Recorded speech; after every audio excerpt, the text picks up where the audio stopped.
How to turn on dark mode on Facebook. If you are someone who spends a lot of time browsing Facebook, dark mode can provide a more comfortable and visually appealing experience.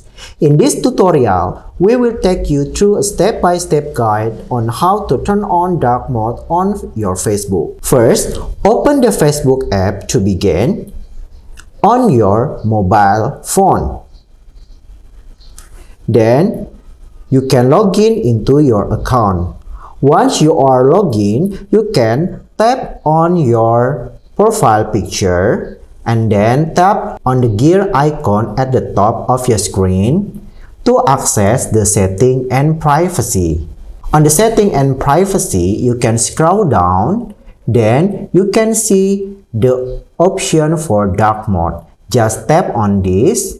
Just simply tap on or select on to activate the dark mode. So, you already activate the dark mode.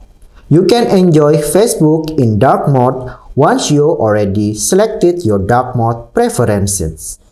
You can exit the setting menu and start using Facebook in dark mode. You have successfully turned on dark mode on Facebook. Now you can enjoy a more comfortable browsing experience on Facebook in low light condition or at night. Remember, if you ever want to turn off dark mode, just simply follow the same step. Tap on the icon to access the setting privacy, tap on dark mode, and you can turn it off to back to the light mode. Thank you for following this tutorial. I hope this tutorial will helpful for you, and don't forget to hit the like button and subscribe to this channel. Thanks for watching, and I hope to see you soon on the next video. Bye!